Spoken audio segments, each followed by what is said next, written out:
At magandang hapon sa lahat ng mga listeners ng ating himpilan dito sa DXDO 103.1 Radyo Pilipinas at siyempre pa sa ating mga viewers sa ating teleradyo program. At siyempre pa, ngayong hapon ay pag-uusapan natin ang dengue and its prevention. Ito ay bahagi ng programa ng DepEd Cotabato Province sa pamamagitan ng ating Health at Nutrition Section may kaugnay sa kanilang dengue prevention and control program. Kasama natin sa episode na ito ang ating medical officer, si Dr. John Riley Dumawan at ang ating divisioners, Julie Rose Utayli. Yan, magandang hapon, Doc John. Magandang hapon. Magandang hapon po sa lahat. Yan po ating bagong medical officer ng SDO Cotabato. At kasama rin si Jelly Rose Utayli. Jelly, magandang hapon. Hapon din po, sir. Ayan. So ngayon, ang pag-uusapan natin ay tungkol sa dengue, no? And its prevention. Yan. Sabi nga, prevention is better than cure. Yan. So kasama natin sa sinabi ko na ang ating medical officer at ating division nurse na siyang mag-explain ng mga mahalagang impormasyon kaugnay sa dengue. Ayan. So, nang tanong siguro natin dito, Doc, ano ba ang dengue? So, ang dengue, ito ay isang sakit na naisasalin sa tao sa pamamagitan ng kagat ng mga babaeng lamok na Aedes na may dalang dengue virus or infected female na Aedes mosquito. So, sa isang buong buhay, may 4 na beses lamang na pwedeng mahawaan ang tao ng dengue. So, ito may 4 na Hmm. klase ng dengue virus. Sige. Pero bago dyan, Doc, ah, talagang babaeng lamok lang talaga. Yes po, according sa study, No? babaeng Aedes lang po na lamok. So ibig sabihin yung mga lalaki, hindi nakakakos ng dengue. Ganon. Yes po. Okay, sige. Sige, sige. Ipagpatuloy natin. Na-mention mo yung iba't ibang ano yun kanina? Ah, Uri. uri. Okay, sige. Ano yun, Doc? Okay, ako siguro, sir. Sige. Sa isang buhay po natin, 4 times po tayong pwedeng mahawaan ng dengue fever. Mm. Ito yung dengue fever, dengue virus 1 or Oo. then V1, Oo. then V2, then V3, and then V4. So according sa mga studies din po, sabi is possible na yung pagkuha mo ng dengue is actually before na ano ka na-infect ka na po before. Pero yung symptoms is ngayon lang siya lumalabas. So, in a lifetime, 4 na beses po tayong pwedeng magkaroon ng dengue fever. Gano'n, Opo. no? Hindi pala na isang beses lang o ano, Opo. puwedeng okay, sige. Bagong impormasyon ito ano? Sige. Sunod, ano pa? May dalawa po tayong lamok na pwedeng mag-infect or makaano sa atin na makadala ng dengue. Ito yung Aedes aegypti at saka yung Aedes albopictus. So, halos pareha lang po yung kanilang itsura, kaya lang kung makita natin sa picture, mas longer po yung ano ng ating Aedes aegypti. So, siya yung common na nagdadala talaga ng dengue virus natin. But both po, pwede siya cause ng dengue fever, yung dalawa po. Ito yung Hindi lang nakikita po. natin sa screen, Opo. no? Itong, actually dalawa ito, 'di ba? Ayan, nakikita natin sa screen. Yung una dito, yung sa left side, ano ito, yung Aedes Aedes aegypti po. aegypti. Ano naman yung sa kanan? Yan po yung Aedes albopictus. May pagkakaiba ba ito o parehas lang? Almost ano lang po, almost the same daw po. Kaya lang, yung sa mostly po talaga is yung Aedes aegypti yung ating carrier ng Oo. dengue virus po. Sige. Nandito sa screen makikita natin yung life cycle, no, ng lamok. Paano natin i-explain ito, ipaliwanag? Bali po, yung atin pong mga lamok, they are capable of, laying eggs, lalo na yung female, 'no. Highlight natin yung female, so sige. bakit sila lang yung carrier. Mm. Yung sinisipsip nila na dugo is very essential for them to produce eggs. Okay, so Ibig sila sabihin po hindi sila makapag-produce ng opo, eggs kapag wala po silang dugo sige, na oo. sisipsipin. Mm. So we will start with yung ating eggs, 'no, na nile ng ating adult. Mm. I'm not really sure kung yung, total amount talaga sir, ilang thousands Oo, ba ang kaya mhm. niya na i-lay. Mm. So, in a matter of ilang days lang po sir, ito yung cycle ng ating mosquito, Mm. puwede na silang maging adult mosquito in just a span of ilang days. Number From of days egg lang? opo, days lang po Oo. sir.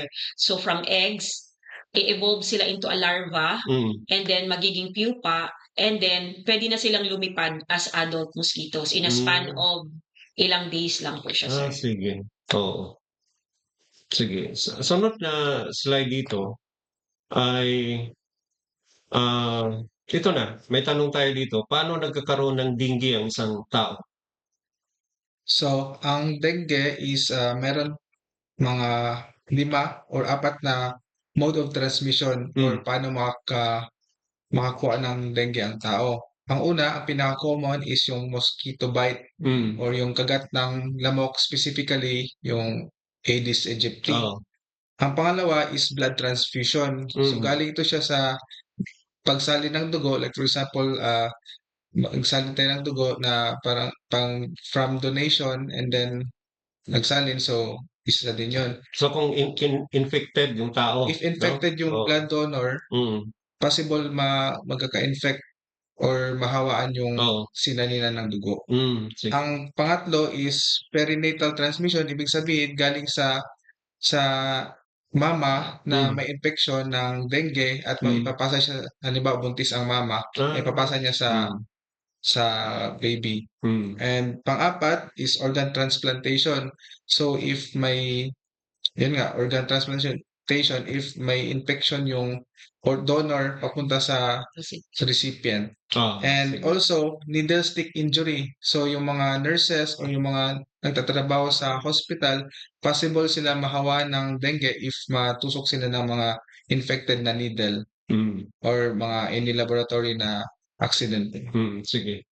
Sunod na slide dito, kikita natin sa screen. Ito yung mga senyales, no, at sintomas ng dengue. So pwede natin maipaliwanag o ma-explain sa ating mga listeners at saka mga viewers, ano itong mga senyales o mga sintomas ng dengue, Doc? Pause, sir. Sige. Sige lang, continue lang, i-edit ka na ako.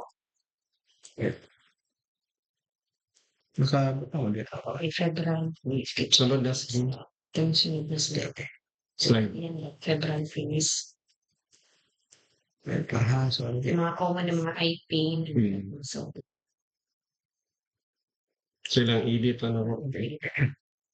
Sige, continue. Sige. So sa dengue, meron tayong iba't ibang klase ng sintomas.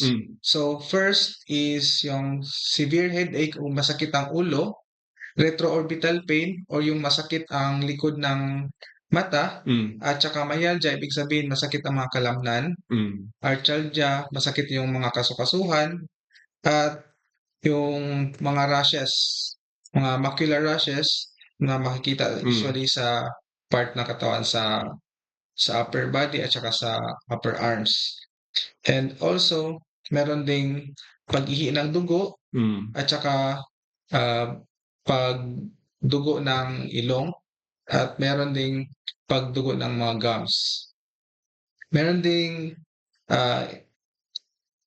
pag walang gana sa pagkain. At ang pinaka-common sa lahat ay ang fever or trangkaso. Sige. So, yun, no? Nakikita natin dito yung sa screen, no? Yung tawag nito, itong febrile phase? febrile. Febrile. Oo. So, paano ito? Yung mga phases na ito, paano ito? Sa febrile phase po, ito po yung unang-unang simptomas na makikita natin sa dengue. So, akala ng iba, common fever lang siya, sir. Oo. pero it will last for pawala-wala po, on and off fever po siya.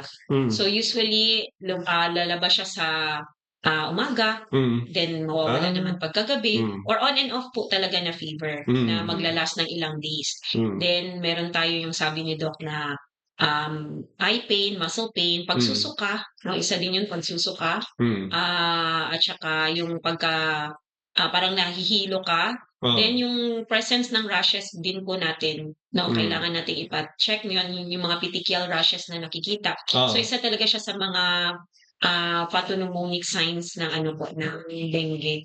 So kailangan wag nating ibaliwala yung mga simptomas kasi para akala natin common fever lang siya, common lang na masakit ang tiyan, pero actually Oo. meron na palang bleeding sa loob. No, gaya ng sabi ni Doc kanina, may pagsusuka na ng dugo. Yun po yun yung mga hemorrhagic phase na po yun siya, sir. Oo. Itong nakalagay dito, yung pangalawa dito, yung critical phase.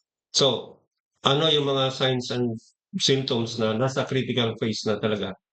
Okay, sa critical phase po, meron na tayong mga signs of bleeding. Mm. Dito na po yung nagsa-start din ang pagbababa po ng ating platelet count. So yun po. Once po nawala yung ating ano tawag diyan, yung ating lagnat, doon po magsisimula magda-drop yung ating yung ating platelet count. And usually ilang days ngayon daw kapag So mawala muna yung lagnat. on and off fever siya, then Oo. kailangan po siya ng constant monitoring ng Oo. ating platelet kasi once na start po siyang bababa, possible talaga siya na isa po siyang tinatawag nating suspected na dengue po. Oo. So kailangan siyang undergo ng mga series of tests, sir, para maging Sige. pagiging probable at saka maging confirmed case po siya ng dengue. Okay, sige. And then usually sa critical phase, it lasts for 1 to 2 days. And then after ng critical phase, doon na papasok yung recovery phase, which is 3 to 5 days. Sige. Nakikita natin, no? Or nakita natin kanina sa screen yung recovery phase. Ayan. Itong hemorrhagic fever, paano ito? Actually, isa po siyang danger sign na, sir. No, so pag meron na po mga signs of bleeding, kaya po yung mga dengue, suspected dengue, cases, sinasabihan po sila, sir, na bawal po tayong kumain ng mga dark colored foods. Kasi po, di ba, lalabas siya sa ating pag magtae tayo. Oo. So, may color. Kung may color yung kinakain natin, hindi natin malalaman kung dugo na ba or Okay. nagbi-bleed na ba yung ating Oo. patient. So, isa po yun siyang sign na meron na pong hemorrhagic fever na po, nag-undergo na po ng critical phase yung ating patient. So, may mga signs like bleeding of gums, nagva-vomit po ng dugo, or nagkakaroon po ng, ang tawag yun, Doc, hematochezia, yung lumalabas na yung Rashes Mga na rashes na. sa Sige. katawan. Sige. So, ang sunod na screen dito, makikita natin ano mga dapat gawin, no? Kung ikaw ay may pinaghihinalang may dengue. Ayan. Ano ba yung mga dapat nating gawin? Ayan. Sige, una-una po kailangan po talaga nating magpakonsulta. So yun po, wag po tayong magse-self-medicate Oo. kasi baka hindi natin alam, mabilis lang po yung course ng sakit na ito. So baka late na po tayong magpakonsulta tapos hemorrhagic na pala, doon na tayo sa critical phase. So kailangan kumonsulta po talaga tayo sa Oo. doktor. At isa pa po is available po yung sa ating mga health center po, sir. Gusto ko lang ipaalam sa kanila na meron na po tayong available na mga NS1 kit. Ito po yung NS1 kit, ito po yung tinitest natin to be able to at least confirm yung ating mga suspected na mga dengue victims po. Oo. So kailangan natin talagang magpakonsulta lalong-lalo na kapag on and off na po yung fever. Sige. Sunod, paano malalaman kung ito ay dengue? Kasi 'di ba usually yung mga signs and symptoms niya common, no, doon sa mga flu, yung mga colds, may fever, may sakit, pananakit ng ulo, 'yan. So, paano malaman na ito ay dengue talaga? So, anong So, gagawin natin? So pag ang pasyente nagpakonsulta sa RHU, sa health center, or sa kahit saang clinic, usually may iniinda itong sakit, fever, or yung iba pang mga symptoms, yung rashes. Oo. So, ang ginagawa ng doktor is nagbibigay siya ng history or Mm. nagkuha siya ng history ng patient Mm. at saka nag-physical examination. Chine-check ang ulo hanggang sa Mm. paa Oo. para ma-note kung ano yung mga sintomas ng pasyente, and meron ding tinatawag na tourniquet test. Mm. Ibig sabihin, naglalagay ng tourniquet sa sa sa arms o sa Mm. kamay, and then makita kung merong development ng parang rashes. Mm. And also meron ding CBC or chine-check ang dugo natin kung may changes or abnormal ang resulta ng CBC, at saka yung NS1 rapid test Mm. para makumpirma kung merong infection ng dengue. Mm. And also meron ding dengue blood na mache-check kung ang dengue infection ba is merong infection ngayon or merong infection na before. Mm. So itong 5 ito, puro tests ito lahat, no? Yes. Yan. So ibig sabihin, hindi ito made-detect kung hindi tayo magpakonsulta.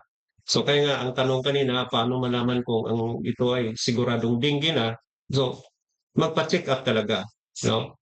Kasi kung minsan kasi 'pag hindi tayo nagpa-check up, akala natin ordinaryo na sipon o sakit ng ulo lang, pero kailangan nating magpa-test or magpa-check up talaga kasi doon mako-confirm kung dengue ba talaga o hindi. Yan, sige. Ano ang gamot, no, para sa dengue? Actually po sir, wala po talaga tayong gamot para sa Mm. dengue. Ang atin po dito is yung hindi po ma-dehydrate yung ating mga pasyente. So Mm. kailangan nating ibalik talaga yung nawalang fluids at nawalang mga electrolytes sa katawan ng pasyente natin since matataas po ang mga lagnat ng mga nagkakaroon ng dengue. Oo. So kailangan po natin ng rehydration doon Mm. sa ating patient. So meron tayong symptomatic management kapag naglagnat ang pasyente, bibigyan natin ng antipyretics or pangagamot para sa lagnat. Okay, kung ano yung mga simptomas niyo po, masakit ang tiyan, so binibigyan din ng medication yon. Then especially yung oral rehydration, Oo. ito talaga yung ine-emphasize na kailangan i-increase talaga yung pag-inom po nila ng tubig, no, at saka yung siyempre kung kailangan na pong i-dextrose, no, i-IV, kailangan na po siyang i-admit Mm. para mabalik yung nawalang mga fluid sa kanya. And of Mm. course, paracetamol, and yung po mga nagbi-bleed na talaga, Oo. we resort to blood transfusion, at yung mabababa ang platelet po ay Oo. sinasalinan talaga ng platelet talaga. Okay, na blood. Sige. So tandaan po natin na ang dengue ay nakamamatay, Oo. lalong-lalo na po kapag masyado na pong Mm. mababa yung platelet count ng ating pasyente. So they are prone to severe bleeding Mm. kapag ganun. Ayan, so maliwanag naman ang sinabi kanina dito, no? Makikita natin sa screen na walang tiyak na gamot, no, para sa dengue. So ang solusyon lang talaga doon is symptomatic management. I-manage lang yung mga symptoms niya, no? Then kailangan din ng oral rehydration, no? Paracetamol din. Yung pinaka-last na option dito, yung blood transfusion. Okay, sige. So at least malinaw na ngayon na gano'n pala, no, talaga ang sitwasyon natin when it comes to dengue. Yan. So ano, sige Doc, mayroon ka pang So dagdag? dagdag ko lang kasi yung dengue, may iba-ibang klase kasi yan. Oo. Merong asymptomatic, Oo. ibig sabihin may Yun. dengue ka pero wala kang sintomas. Oo. And meron ding dengue without warning signs at saka dengue with warning So, signs. paano yan Doc? Kasi delikado yan. Ano? So ibig sabihin, dengue without warning signs is meron lang dengue na positive siya sa dengue test pero meron lang fever pero hindi masyadong severe. Ang warning signs if may mga severe, like for example, may gum bleeding or may epistaxis or yung nagdudugo ng ilong, or may pag magsuka meron ng dugo sa suka or masakit ang tiyan. So with warning signs na yon. So ang gamot talaga dyan is supportive lang. Yun sinasabi na yung symptomatic management, pag masakit ang tiyan, bigyan ng paracetamol pag masakit, or para siyempre ang pasyente niya is prone to dehydration, so bigyan ng maraming fluid. Kung hindi niya matolerate ang fluid, pwede bigyan natin ng ng dextrose or yung IV fluid Oo. Oo. para at saka kung merong mga pasyente na yung nag-severe or shock na, so yun ang kailangan na bibigyan ng blood transfusion or yung baba na talaga ang level ng platelet. Sige. So yan 'no, napakahalagang impormasyon yung binigay ng ating, medical officer, kasama din of course ang, ating, division nurse. Pagpatuloy natin, ano-ano yung mga sanhi ng paglala ng sitwasyon ng dengue? Yan, makikita natin sa screen ngayon. So kapag meron po tayong previous history of dengue infection, wag po tayong maging relax na, "Ay, naka-ano na ako dati, nagka-dengue na ako dati, Oo. hindi na ako puwede." 'Di ba? Sabi natin kanina, in a lifetime, meron tayong 4 times 'no, na puwedeng maging at risk ka to have the dengue infection. Then another reason ng paglala ng sitwasyon ng dengue is urbanization. It has also to do, sir, with yung increase in our population. Marami na tayo ngayon, crowded places, tapos masyado ng highly urbanized yung marami ng mga buildings na nagke-create. Tapos of course climate change din po. So mapansin natin June yung ating dengue prevention month because sa June po is yung maulan po natin na panahon ang June. So yung pag-change ng climate is isa din yung siyang reason na nagko-cause ng mataas natin na cases ng dengue. And yung kakulangan ng partisipasyon ng mga tao sa komunidad which is hindi po naglilinis ng palibot nila. So isang reason po talaga ito na i-increase yung ating dengue cases. Oo. So kailangan talagang, mapanatili nating malinis 'no, ating, paligid. Ayan, punta tayo sa sunod, yung mga paraan 'no, ng pag-iwas at pagkontrol ng dengue. Anong mga suggestions mo, mga recommendations natin dito? Ang DOH po or ang Department of Health ay isinusulong yung 5S kontra sa dengue. So ito po yung unang S is yung search and destroy. Ito yung hahalungkatin natin yung mga bagay sa ating palibot at ito yung tinatawag nating uplan-taob. Tinataob natin yung mga puwedeng magiging storage ng tubig kung saan po tayo puwedeng mag-ano yung lamok natin kung saan sila puwedeng mag-breed. No, kahit isang maliit na tansan lang po yan siya na naka-open at 'pag nalagyan siya ng tubig, marami pong kiti-kiti na puwedeng mabuhay doon. In fact, sir, sa isang school sa pagpunta ng ating IPHO, ng DOH, kasi marami pong nagkaroon ng dengue that time. So, ni-search and destroy nila. So, hindi nila makita kung ano yung source. Yun pala, sir, pag-inom ng taga-IPHO, nandoon pala sa dispenser. Yung yung container na nagsasala ng tubig sa dispenser, pag open doon, sir, ang daming kiti-kiti. So, yun pala yung source. Kaya pala doon sa school nila, marami pong nagka-dengue. So dapat i-check nila yun, no? Opo. 'Di ba kung minsan, Parang wala lang sa atin. may tumatagas dun Yes. sa baso, so nade-deposit dun sa Yes po. container, dun sa baba. Then marami na pong kiti-kiti. In a matter of days, magiging adult mosquito na po yun siya at pwede na ding mag-lay ng maraming eggs. Okay, so ang pangalawa po nating S is the self-protection measures. Ito yung paggamit ng long sleeves, pagsuot ng mga long pants, high socks. Actually, nagawa natin ito yung time na nag-outbreak or marami po tayong cases. So, pinasuot ang mga bata, although nag-uniform sila, matataas na mga medyas ang pinasusuot at saka magja-jacket sila to protect themselves and also to use yung mga mosquito nets. And isa po dito na ginawa ng ating IPHO, sir, is binigyan po yung mga schools natin ng Olicet net. Ito po yung mga insecticide-treated nets na naging recipient po ang DepEd. Lalong-lalo na yung mga elementary schools. So nilagay po ito sa mga rooms, sa mga windows ng ating mga schools sa pamamagitan din po ng tupad. Sila din yung naglagay in coordination with the SWB. So ang pangatlo po is yung seek early consultation. Sabi nga ni Doc kanina, kailangan wag baliwalain yung mga simptomas. So kailangan magpa-check up po agad sa doktor or sa mga health center kapag nilagnat ka po sa loob ng 2 araw, on and off fever. And then number 4S is to say yes to misting or fogging kapag meron lang pong outbreak. Huwag po agad-agad na kapag meron tayong case, fogging agad. Kasi hindi po ganun yung concept ng fogging. Dapat po meron munang outbreak before siya. So yun ang gina-recommend. Dapat may outbreak before mag-fogging. Yes po. So ang Mm. number one lang talaga is yung clean muna. Clean muna the surrounding. Kasi pag mag-outbreak na, mahal din po itong sir, itong fogging and itong misting. That's why nililimit Oo nga, lang. no? Kasi pag isolated lang yung Yes po. area, tapos mag-fogging ka, Opo. yung Punta lang sa ibang lugar Oo, yung yun. Maglipat lang sila. Opo. So kailangan malaki Okay. yung scope Sige. ng fogging, sir. Oo. And the last one is yung 5, yung sustained Mm. hydration. Oo. Sabi natin kanina na kailangan damihan natin yung pag-inom ng tubig. Mm. Kung kailangan i-dextrose po yung ating mga pasyente. Mm. And ginagawa po natin yung DOH 4 o'clock habit, yung stop, Oo. look, and listen. Mm. Stop po tayo at 4 o'clock. Ito po yung ginagawa ng schools natin. At 4 o'clock, nagsa-stop sila and then tinitingnan yung palibot ng school or ng house nila for mosquito breeding places. Oo. Lalong-lalo na po yung mga tires. Mahilig po tayo sa mga school na ginagawang decoration yung tires.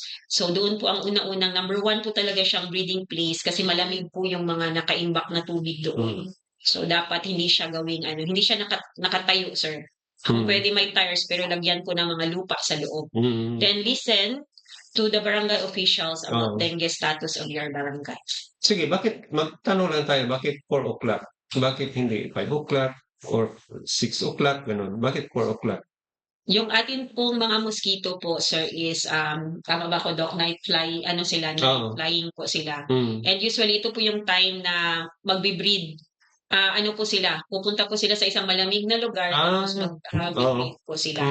So, yan po yung time na, and ito din po yung time na break din yata ng ating mga So, ito yung time na maglinis po Yung tayo. parang ideal time din ideal sa mga time. bata, no? Okay. Sige. So, thank you so much, no, sa inyong dalawa, sa ating medical officer, Dr. June and Ma'am Jelly, no? Rosso Tidy, ating division nurse. So, bago tayo magtapos, may mga mensahe kayo, may mga reminders kayo sa ating mga listeners at saka mga viewers sa hapong ito? Okay, sa lahat ng mga pasyente na may nararamdaman, dapat kayo check up kaagad sa health center na available sa inyong local na community. And always na mag-hydration gamit ang oral radiation solution na meron din available sa ating local health center. Okay, sige. Salamat, Dr. June. Next about si nurse natin, Jelly. Okay po. Gusto ko pong magpasalamat sa mga schools na nag-respond po sa ating memo on dengue preventive measures in school. In fact, marami po ang nag-send sa atin ng mga initiatives nila na ginagawa sa school. So naglilinis po sila, nagtataob po sila. So patuloy po natin ito, hindi lamang po dahil may memo, na always po natin itong gawin. And always natin i-remember na yung kalinisan ng ating paligid, ito po yung number 1 talaga na makaka-prevent sa atin ng mga sakit, hindi lamang dengue, kundi other diseases din po. So always natin pong tandaan na kapag walang lamok, wala pong dengue. Ayan, maliwanag, no? Tandaan natin na yung sinasabi nga natin, prevention is better than cure. Ibig sabihin, kung sa dengue, walang lamok, walang dengue. Yan. So maraming salamat, Dr. John, really, Dumawan, and Jelly Rose Kaidig. At siyempre pa sa lahat ng ating mga listeners at saka mga viewers sa hapong ito, magandang hapon at maraming salamat sa inyong pakikinig. At siyempre pa, we'd like to acknowledge ang ating Schools Division Superintendent, Sir Romelito G. Flores, no, for giving us inspiration, no, to continue itong ating program sa ating himpilan, ganon din sa ating teleradyo. Sa muli, maraming salamat at magandang hapon sa ating lahat.